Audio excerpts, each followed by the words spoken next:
Hi കൂട്ടുകാരെ, എന്റെ പേരപ്പു. എനിക്ക് നല്ല കഥകൾ കേൾക്കാൻ വളരെ ഇഷ്ടമാണ്. എനിക്ക് പ്രകൃതിയെയും വളരെ ഇഷ്ടമാണ്, പ്രത്യേകിച്ച് മരങ്ങളെ. ഇന്ന് ഞാൻ നിങ്ങളോട് ഒരു ചെറിയ കഥ പറയാനിരിക്കുകയാണ്. ആ കഥ നല്ലൊരു കുട്ടിയായ നേഹയെക്കുറിച്ചാണ്. വരൂ, നേഹയിൽ നിന്ന് നമ്മൾ ഒരു നല്ല പാഠം പഠിക്കാം.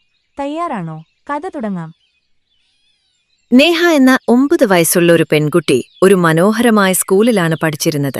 അവൾക്ക് പ്രകൃതിയോട് വലിയ സ്നേഹമുണ്ടായിരുന്നു. ഒരു ദിവസം ക്ലാസ് മുറിയിലെ ജനാലക്കരയിൽ വെച്ചിരുന്ന ഒരു പൊട്ടിയ ചട്ടിയിൽ വളരുന്ന ഒരു ചെറിയ ചെടി നേഹയുടെ ശ്രദ്ധ പിടിച്ചു. ആ ചെടിയെ കണ്ടപ്പോൾ അതിനെ സംരക്ഷിക്കണം എന്നൊരു ചിന്ത അവളുടെ മനസ്സിലുദിച്ചു. ക്ലാസ്സിൽ ടീച്ചർ പറഞ്ഞ മരങ്ങളുടെ പ്രാധാന്യം നേഹ ഓർത്തു. മരങ്ങൾ നമുക്ക് ശുദ്ധവായു നൽകുന്നു, തണൽ നൽകുന്നു, ഭൂമിയെ സംരക്ഷിക്കുന്നു എന്ന കാര്യം അവൾക്ക് മനസ്സിലായി. അന്നു തന്നെ നേഹ ആ ചെറിയ ചെടിയെ പരിചരിക്കാൻ തുടങ്ങി. ഓരോ ദിവസവും അവൾ അതിന് വെള്ളമൊഴിച്ചു. സ്കൂൾ അവധിക്കാലത്തും അവൾ മാതാപിതാക്കളോടൊപ്പം സ്കൂളിലെത്തി ചെടിക്ക് വെള്ളമൊഴിക്കാറുണ്ടായിരുന്നു. ദിവസങ്ങൾ കടന്നുപോയപ്പോൾ ആ ചെറിയ ചെടി പതിയെ വലുതായി വളർന്നു. ഒരിക്കൽ അത് സ്കൂൾ മൈതാനത്ത് നട്ടു. അവിടെ നിന്ന് അത് ശക്തമായൊരു വൃക്ഷമായി വളരാൻ തുടങ്ങി. കാലം കടന്നുപോയി. മഴയും വേനലും വന്നുപോയി. വൃക്ഷം പച്ച നിറഞ്ഞ കൊമ്പുകളോടെ ഉയർന്നു. പക്ഷികൾ അതിന്റെ കൊമ്പുകളിൽ വന്നിരിക്കാൻ തുടങ്ങി. ഒരു കനത്ത വേനൽക്കാല ദിവസം കളിച്ചിട്ട് ക്ഷീണിച്ച കുട്ടികൾ ആ വൃക്ഷത്തിന്റെ തണലിൽ വിശ്രമിച്ചു. തണുത്ത കാറ്റും മനോഹരമായ തണലും